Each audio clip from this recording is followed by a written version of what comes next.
Dale Morrison didn't look like a man who walked around with 90 grand in cash. And that was exactly why nobody looked twice when his old 2008 Ford F-250 rolled into the gravel lot outside Blackwell Ranch Cattle Company in Guthrie County, Iowa. It was Monday, March 18, 2024. And the first thing you noticed about the truck wasn't the engine noise or the exhaust.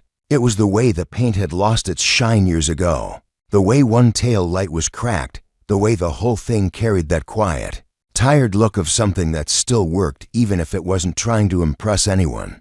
Dale parked a little crooked, corrected it, shut the door, and for a second he just stood there like he was listening to the place. You could smell feed and wet earth and diesel. You could hear cattle somewhere past the office building, low and constant, like background noise you stop noticing once you live around it long enough. Dale adjusted the collar of his Carhartt jacket, glanced at his boots scuffed, practical, and walked inside. The office was warm, too warm.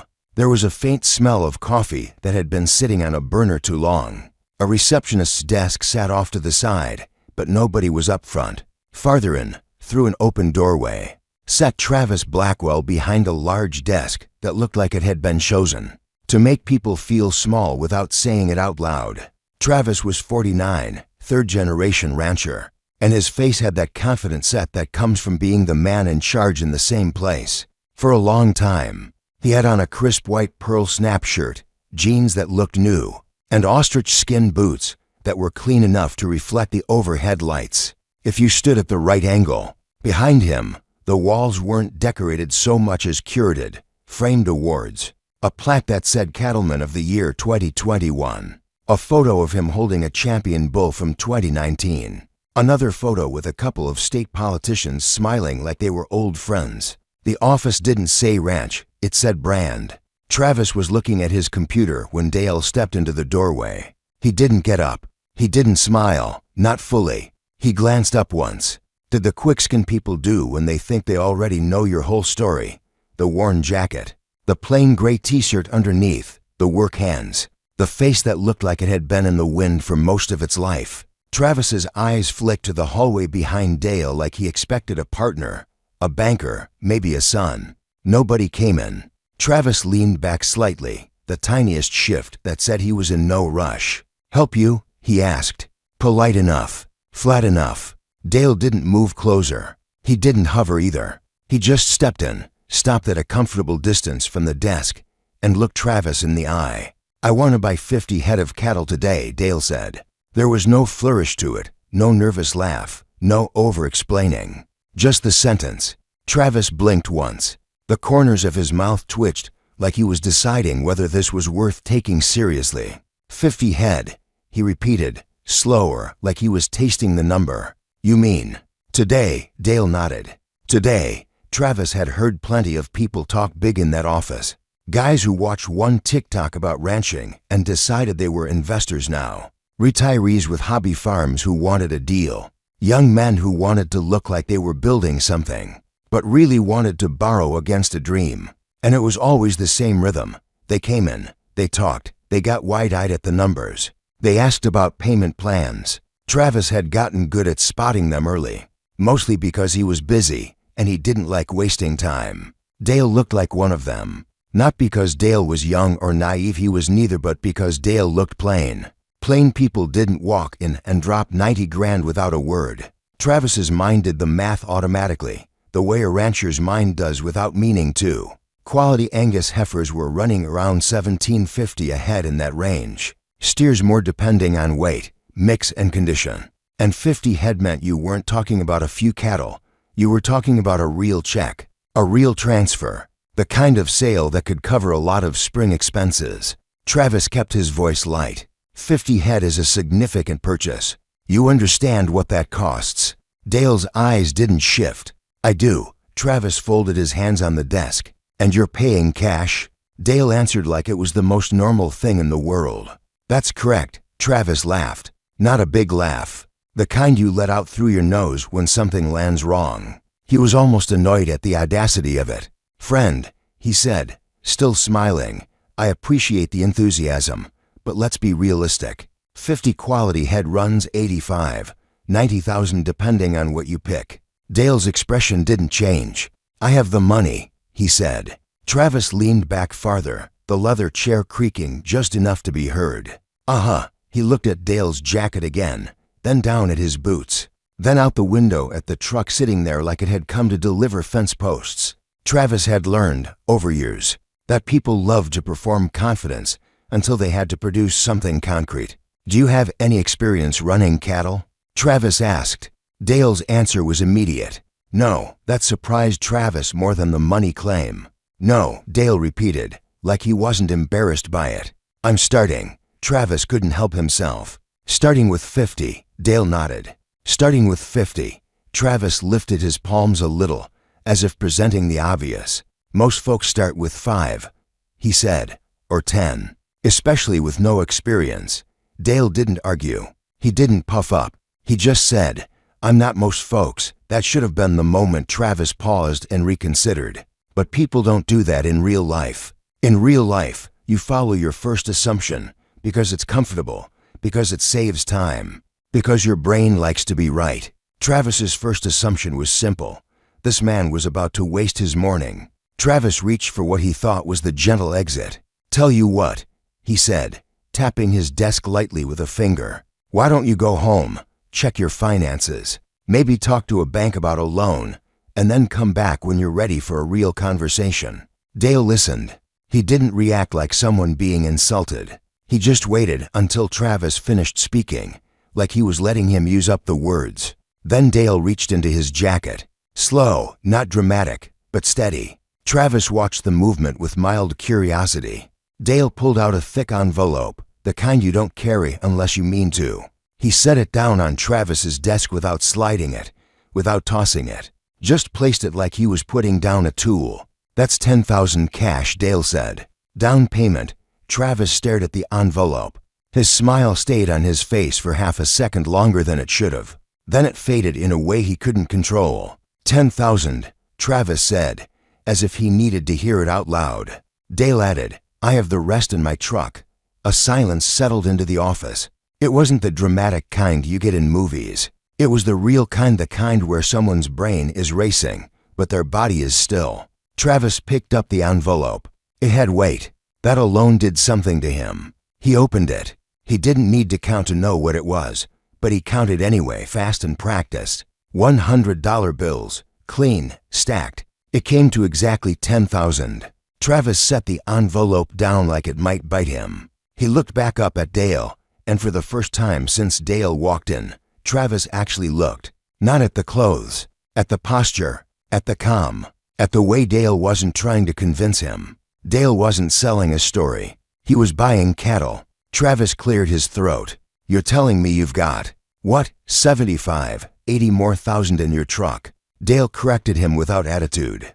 87.5, he said. "If we average 17.50 a head, if they're worth more, I'll pay more. If they're worth less, we adjust." Travis felt a little heat in his face. Not anger, something worse. Embarrassment that hadn't fully formed yet, the kind you can still pretend isn't there. He stood up. "Mister," he started. Dale didn't offer his hand. He just said, "Morrison." Dale Morrison.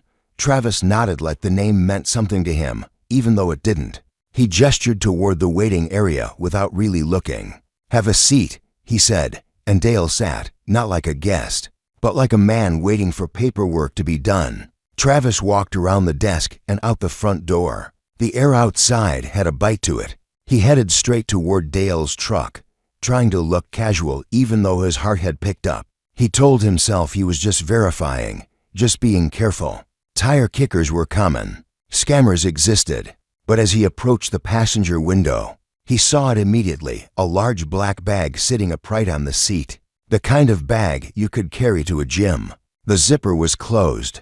The bag looked heavy enough that the seat dipped slightly. Travis stared at it for a moment, then looked away like he hadn't. He felt foolish for ever laughing. He also felt something else, relief, sharp and sudden, because if this was real, then he was about to make a big cash sale, and cash sales made March feel less tight. He walked back inside faster than he meant to.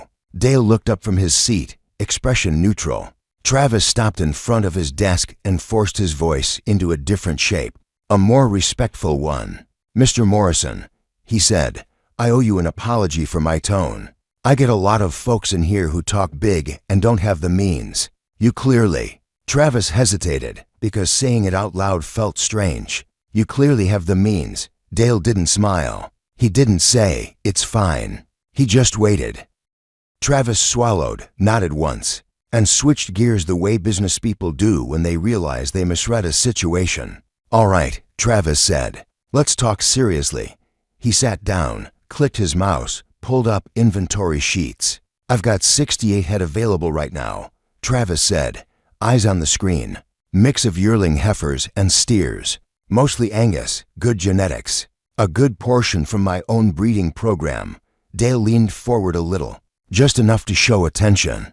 "Healthy?" Dale asked. Travis nodded. "Healthy, vaccinated, good weights." Dale asked, "What's your current asking?" Travis gave the prices, clean and direct, then added, "Before we go any further, what's your operation?" Dale answered without embellishment. "I farm 1,200 acres in Franklin County," he said. "Mostly row crop, corn and beans." Travis glanced up. That number landed. 1,200 acres wasn't small. "Not in Iowa." "You're diversifying," Travis said, and it was half a statement, half a question. Dale nodded. "Starting with cattle." Travis couldn't help it. "Starting with 50, he said again, and this time it wasn't mocking. It was him trying to fit the puzzle pieces together. Dale's voice stayed even. "I've farmed 30 years, he said. "I learned corn and beans by doing. I'll learn cattle the same way." Travis stared at him, caught between respect and disbelief. Plenty of people farmed 30 years and still didn't have the discipline to carry 10 grand in an envelope like it was nothing. Plenty of people with money made sure everyone knew. Dale wasn't doing any of that. Travis nodded toward the door. "Let's go look," he said. Dale stood immediately. No small talk, no jokes. They walked out toward the pens. Travis pointed as they moved, speaking in a quick, practical rhythm: age, weight range, feed program, temperament. Dale asked questions, but they were short, and they were the kind of questions you ask when you're listening for the real answer, not the sales answer. "Any respiratory issues this season?" Dale asked. "Any calves from the last batch show problems?" "How long have they been on your ration?" Travis answered, and the more he answered, the more he felt his own respect shifting from forced politeness into something real. Dale wasn't acting rich. He was acting competent. That was different. In the pen, Travis motioned at a line of heifers. "These are solid," he said. "Good frame, good muscle, calm." Dale watched them, not like a tourist, but like someone deciding what he was going to have to manage at 2 in the morning when something went wrong. Travis tried to read Dale's face. There wasn't much to read. Dale didn't nod dramatically. He didn't make a show of inspecting. He just looked, asked, and waited. After the first group, Travis said, "How are you hauling them?" Dale said, "I've got a stock trailer coming at 2. Travis looked at his watch without thinking. It was still morning. 2 o'clock today, Travis repeated. Dale nodded. Today, Travis felt the day compress. This wasn't a maybe. This was happening. They moved to another pen. Travis kept talking breeding lines, weights, the usual, but now he was also doing something else. He was negotiating internally, with his own pride. It was hard, realizing you judged a man wrong in the first 10 seconds. Harder still realizing you'd done it automatically. Travis tried to cover it by being extra professional. Dale didn't seem to notice or care. As they walked, Travis asked, "You run any hired help?" Dale answered, "Just one guy during harvest. Otherwise it's me." Travis nodded, thinking, this man is either stubborn or disciplined. Dale added, like it was obvious, "I don't spend much." Travis almost laughed, not because it was funny, but because it was such an understatement coming from someone who had apparently saved enough to drop nearly 90 grand without blinking. Dale kept walking. Travis realized he still didn't know why Dale was doing this, and that curiosity was starting to itch. Most people who wanted cattle also wanted to talk. They wanted to tell you their plan, their dream, their angle. Dale gave nothing away. He didn't perform passion. He didn't talk about building a legacy. He just kept asking for good animals. They spent time moving between pens, narrowing choices. Travis was about to quote totals and numbers and start the usual close when Dale stopped near the gate, looked across the lot, and said, calmly, "I want 50 head," like he was resetting the whole world back to the original sentence. Travis nodded. 50, he said, and now he wasn't laughing, not even inside. Dale added, "Heifers and steers, healthy, good genetics. I'm paying cash today." And in that moment, with the pens behind them and the office waiting up front, Travis Blackwell understood something he didn't want to admit. The man he'd categorized as small time had walked in with a plan, a deadline, and money ready to move. And Travis had almost talked him out of it because of a jacket and an old truck. By the time they walked back toward the office, Travis Blackwell had already decided this was going to be one of those days he would remember later for reasons he couldn't quite name yet. The kind of day where something small tilts and keeps tilting until you realize you've been standing on the wrong foot the whole time. He tried to reset himself as they crossed the gravel, straightened his shoulders, slowed his pace, reminded himself that he was still the seller here, still the one with the cattle, still the one in control. That habit was hard to break. Control had been the backbone of his identity for years. He opened the office door and held it for Dale, who nodded once and stepped inside without thanking him. Not out of rudeness, but because Dale didn't seem to operate on the same social script most people followed. Travis went around the desk, sat down, and gestured for Dale to take the chair across from him, the one buyers usually sat in. Dale did, setting his hands on his thighs, posture relaxed, but not casual, eyes forward. Travis pulled the inventory sheet closer, glanced at it, then back at Dale. "So," he said, drawing the word out, "let's talk specifics." He listed the available cattle again, this time slower, more deliberate, making sure Dale heard the value in what was being offered. He quoted prices. He explained the reasoning behind them. He waited for pushback. Dale listened. When Travis finished, Dale nodded once. "I only need 50, he said. "Not 53, not 60. Travis smiled faintly. "Fair enough," Dale continued. 40 heifers, 10 steers. Travis raised his eyebrows. "You're being selective." Dale shrugged. "I'm starting. I want manageable." Travis did the math in his head automatically, recalculating totals, margins, what he could afford to come down on without feeling like he was giving something away. "At my asking," Travis said, "that puts you just under 97,000. Dale didn't flinch. He didn't nod either. He just waited, and that waiting did something to Travis's rhythm. Most buyers rushed. They talked through silence. Dale didn't. Dale let silence do the work. Travis cleared his throat. "Of course," he added, "that's before we talk cash adjustments." Dale looked up at that. "I'll pay 1,800 per heifer," Dale said, like he'd already decided. "And 1,600 per steer." Travis blinked. That was below asking, but not insulting. It was the kind of number you arrived at if you understood both sides of the table. Travis ran the math again, slower this time, because suddenly it mattered. 88,000 total, clean, no financing, no waiting, no paperwork beyond a bill of sale, no chasing checks. The number sat there between them, solid and uncomfortable. Travis leaned back, folding his arms, buying himself a few seconds to think. He told himself to negotiate, to counter, to do his job. But another voice cut in, quieter, more practical. The voice that had been dealing with tight springs and rising costs, and a constant hum of debt service in the background. "Cash today, March, no delays." Travis exhaled through his nose. 88,000, he said, repeating it like he was testing the weight. Dale nodded. "Today," Dale said again, as if that mattered more than the number. Travis glanced at the calendar on his desk without meaning to. Spring expenses were stacked up like dominoes, feed, vet bills, payments that didn't care whether cattle sold this week or next. "Delivery?" Travis asked. Dale didn't hesitate. "My trailer will be here at 2, he said. "We'll load and go." Travis checked the time. He had less than 3 hours. He felt something shift again, that tilt. He was used to people bending around his schedule, his availability. Dale's plan didn't bend. It simply existed. Travis nodded slowly.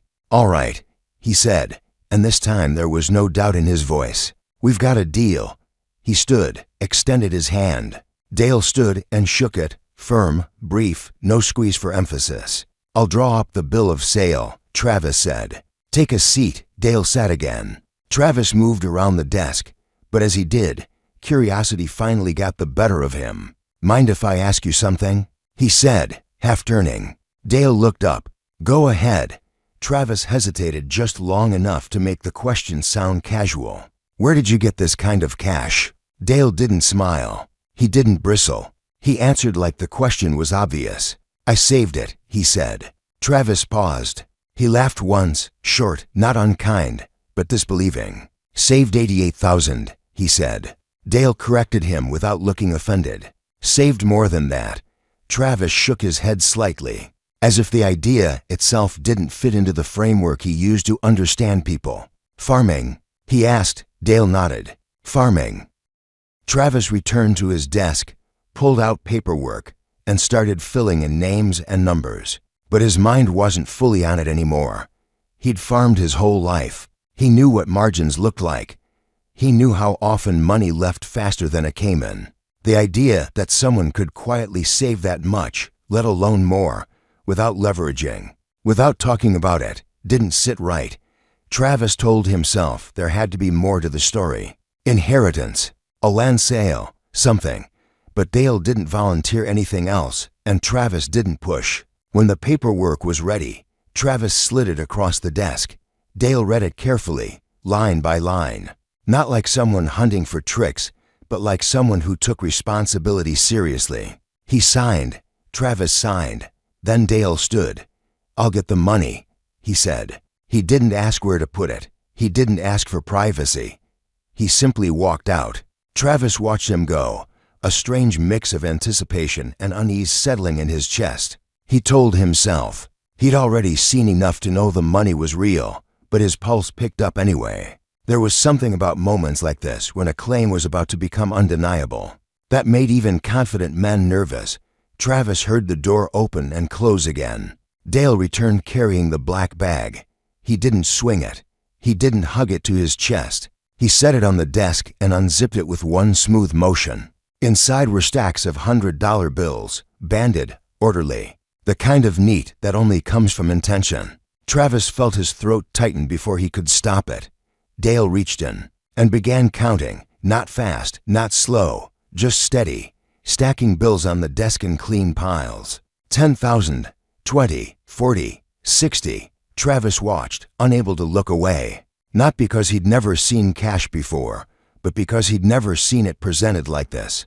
Without ceremony, without pride. When Dale finished, the total sat there, $88,000. The room felt smaller. Travis cleared his throat.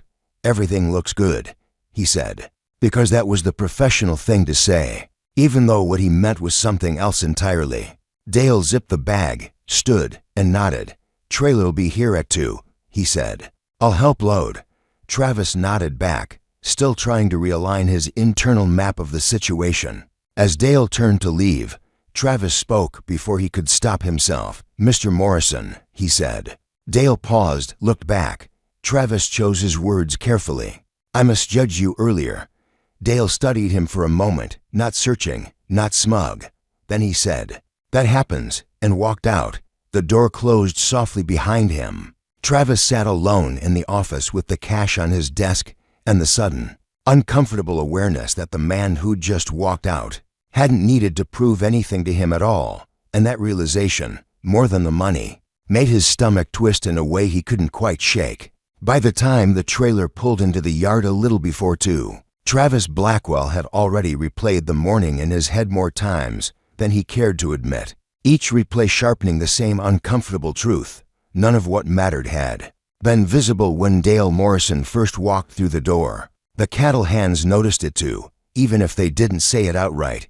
They'd seen buyers before, seen posturing and big talk and last-minute financing calls, but this one was different.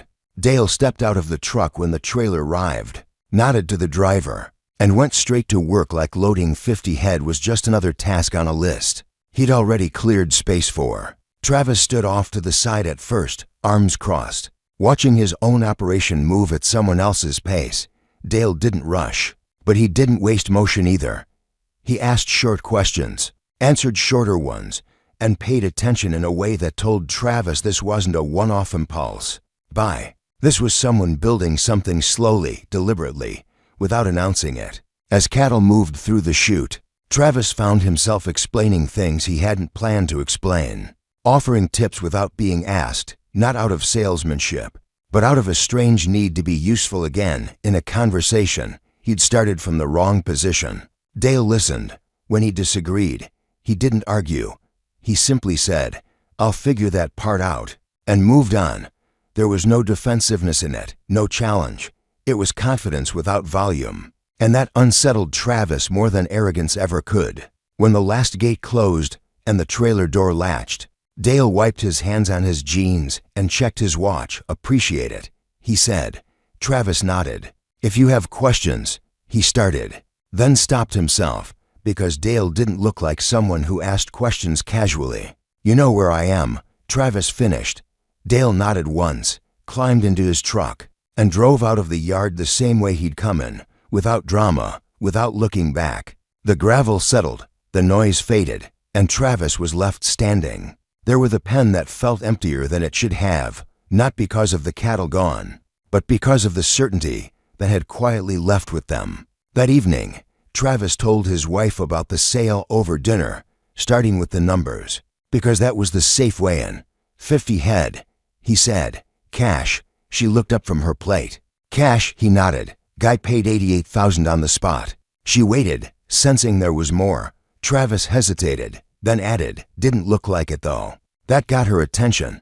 "Didn't look like what?" "Didn't look like money," Travis said. And the words sounded thinner out loud than they had in his head. "Old truck, plain clothes. I almost sent him to the bank." His wife raised an eyebrow. And he had it," Travis said. "All of it." She sat back slightly, studying him. "What was his name?" "Dale Morrison," Travis said. "Franklin County." Something flickered across her face. "Morrison," she repeated. "Hold on." She reached for her phone, tapped a few times, then turned the screen toward him. "This him?" Travis leaned in. It was an article from the previous year, some Farm Bureau feature he'd never bothered to read. The headline mentioned financial stability, long-term land ownership, debt-free operations. The photo was unmistakable, even without the jacket. Same face, same calm eyes. Travis felt a slow drop in his stomach, like the ground giving way just enough to remind you gravity was still there. "That's him," he said quietly. She scrolled. Numbers jumped out at him now. Numbers he'd been trained his whole life to respect. Acres owned outright. No leverage. Net worth estimates that dwarfed his own, even with all the land, all the appearances. Travis leaned back, the chair creaking under him. "I laughed at him," he said. His wife didn't gloat. She didn't say, "I told you so." She just said, "You didn't know." But Travis knew that wasn't the point. The point was that he'd thought he knew. The next morning, Travis called Dale. It took 2 rings. "This is Dale," came the voice on the other end. The same steady tone. No hint of hierarchy. "Dale, this is Travis Blackwell," he said. "From yesterday." "I know," Dale said. Travis swallowed. "I wanted to apologize," he said, choosing directness over comfort. "I was dismissive when you first came in. That wasn't professional." There was a pause. Travis braced himself for polite dismissal or quiet judgment. Instead, Dale said, "You didn't know. That's not an excuse." Travis replied. Dale exhaled lightly. "It's an explanation," he said. "Most people judge fast. Saves time." Travis winced. "Why don't you correct them?" he asked, before he could stop himself. "When people assume wrong." Dale didn't answer right away. When he did, his voice was matter of fact, because when people know you have money, they treat you differently. He said, "Some want something. Some resent it. Some try to take advantage. I prefer to be underestimated." Travis let that sit. "I laughed at you," he said. "You did." Dale agreed. "And then you changed once you saw the cash." "I did," Travis admitted. "That's human nature," Dale said, without accusation. No hard feelings. They hung up shortly after.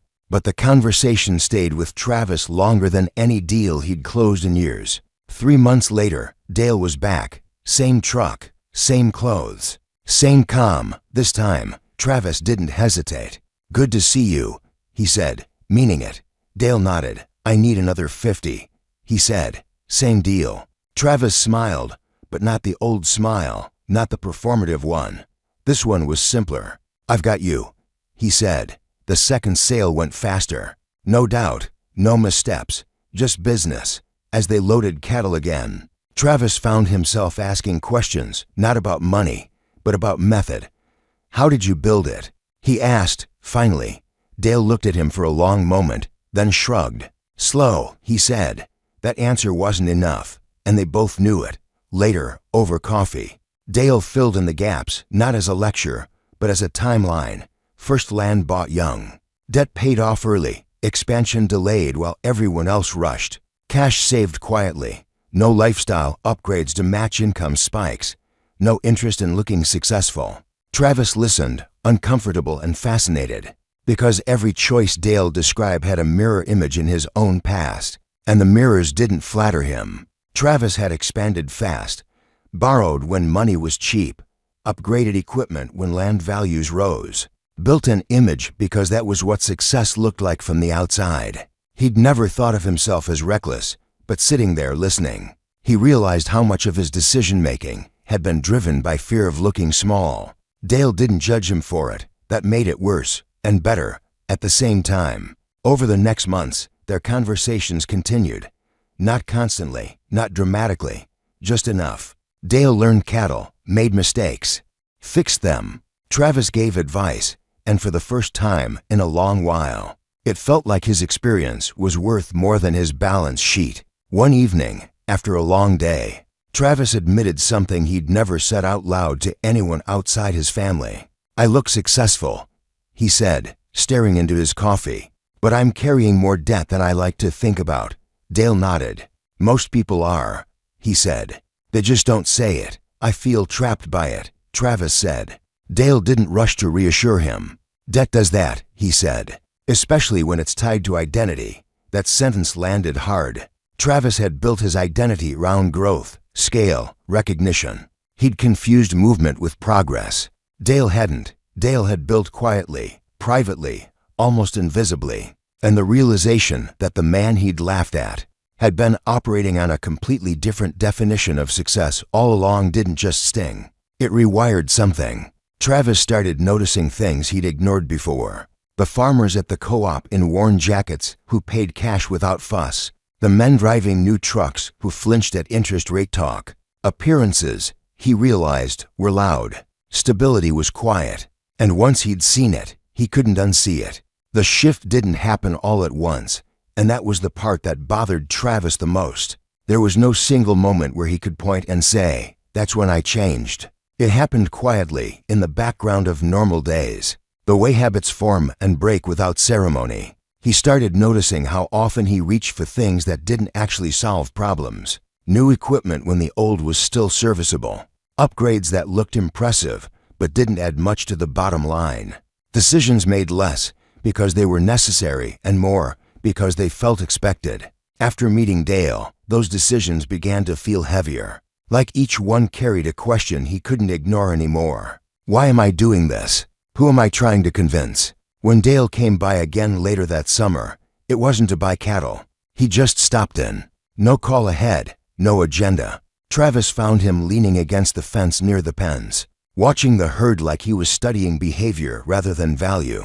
"You've been busy," Travis said, more observation than greeting. Dale nodded. "Learning," he said. Travis hesitated, then asked the question that had been sitting with him for weeks.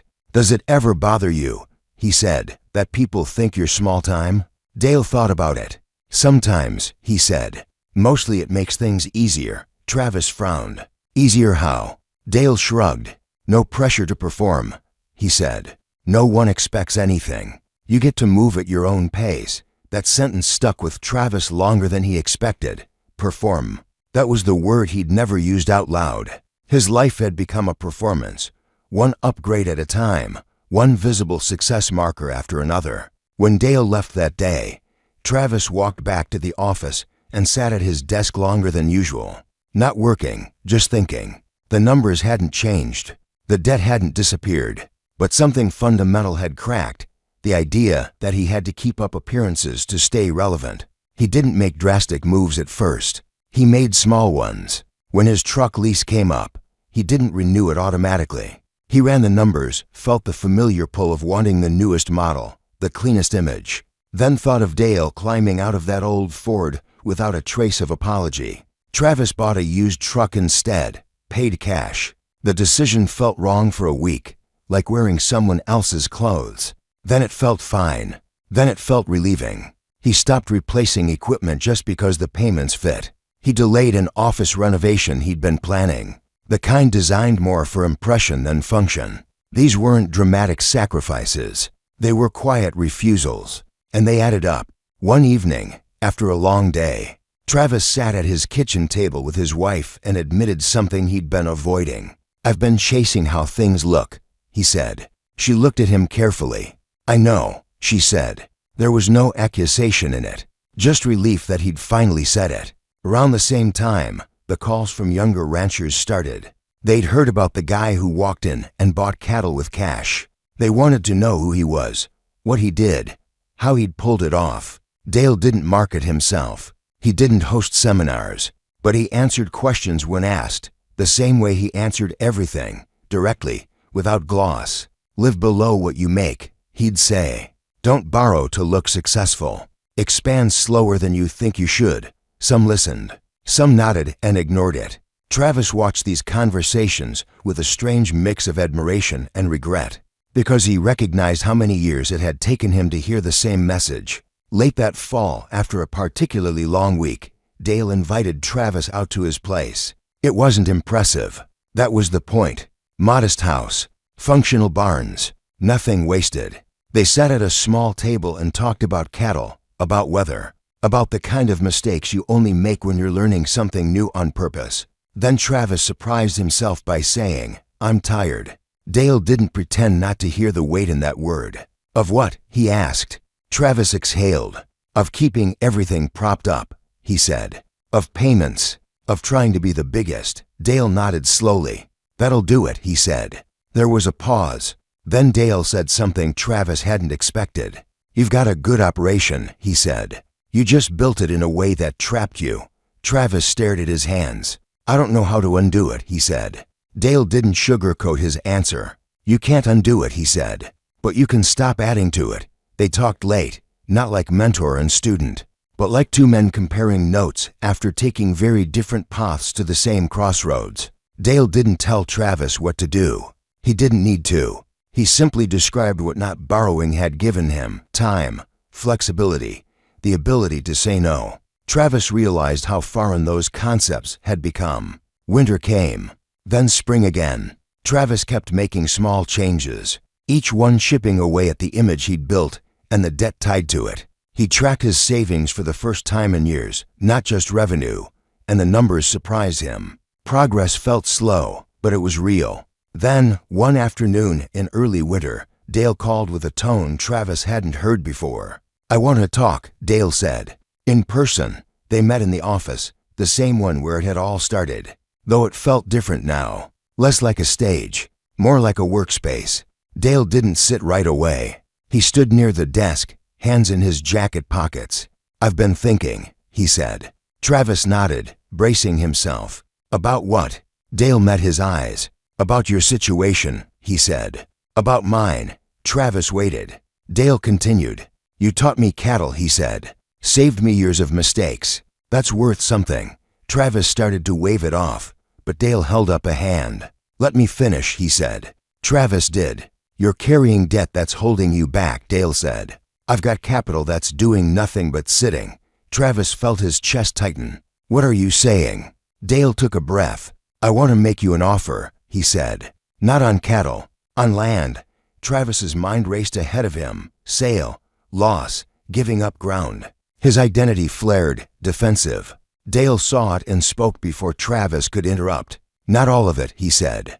"Half." Travis stared. "Half?" 1,200 acres, Dale said. "Your cattle, your equipment." Travis shook his head slowly. "Why?" Dale didn't hesitate. "Because you're stuck," he said. "And because I can help without hurting myself. The numbers came next, clean and unembellished. $4 million cash. Enough to clear Travis's debt completely. Enough to leave him with land, with breathing room, with choice. Travis sat down heavily. The office felt smaller again, but this time it wasn't humiliation pressing in. It was possibility, unfamiliar and terrifying. "You don't owe me this," Travis said. Dale nodded. "I know," he said. "I'm not doing it because I owe you." Travis swallowed. "Then why?" Dale's answer was simple. "Because money's only useful if it solves real problems," he said. "And because I don't need to win by watching someone else lose." Travis looked at the desk, the walls, the awards that suddenly felt less important than they ever had. He thought about the weight he'd been carrying for years, the constant pressure, the fear of slipping. "If I say yes," he said quietly, "everything changes." Dale nodded. "That's the point." Travis didn't answer right away. Not because he didn't understand the offer, but because for the first time in years, he was being asked to imagine a future that didn't require him to keep everything propped up. The numbers were clear. $4 million in cash. Enough to erase the debt that had followed him since his early 30s. Enough to turn every payment that had once gone to the bank into something he could actually choose to do with. He ran through it silently, the way he always did, checking for traps, hidden costs, things that sounded good until they weren't, but there weren't any. Dale wasn't rushing him. He wasn't selling the idea. He'd laid it out and stopped talking, the same way he always did when the decision wasn't his to make. Travis leaned back in his chair, stared at the ceiling for a moment, and felt something unfamiliar loosen in his chest. "If I say yes," he said again, slower this time, "I won't be the biggest rancher around here anymore." Dale nodded. "You'll still be a rancher," he said. That distinction mattered more than Travis expected. He thought about the years he'd spent equating growth with survival, scale with relevance, the quiet fear that if he stopped expanding he'd start disappearing. He thought about the stress that had crept into every decision, the way debt turned even good years into something fragile. He looked at Dale, standing there in the same jacket he'd worn the first day, the same calm presence, and realized something else that was uncomfortable to admit. Dale didn't need this deal to feel successful. He was offering it because he could. "Why me?" Travis asked finally. Dale shrugged. "Because you listened," he said, "and because you were willing to admit you were stuck." Travis laughed softly, a sound that surprised both of them. "That took a while," he said. "It usually does," Dale replied. They signed the agreement a few weeks later. There was no announcement, no celebration, no talk around town beyond the practical details people needed to know. The transaction closed quietly, the way all the most important things in Dale's life seemed to. By early spring, Travis's debt was gone. Gone in a way that felt unreal at first, like waking up after years of carrying a heavy pack and reaching back to adjust the straps, only to find nothing there. He kept waiting for the relief to feel dramatic, for some rush of triumph, but it came differently. It came in the form of sleeping through the night, in the form of making decisions without calculating interest, in the form of realizing he could say no and nothing would collapse. Travis kept 1,200 acres. He kept cattle, though fewer than before. He simplified. He stopped chasing numbers that existed mostly on paper. His operation made less noise and more sense. When people asked why he'd sold, he didn't give speeches. He said, "I wanted my life back." Dale expanded steadily, integrating the land into his operation without changing much else. He still drove the same truck, still wore the same clothes, still didn't explain himself unless asked. His cattle operation grew into a solid second income stream.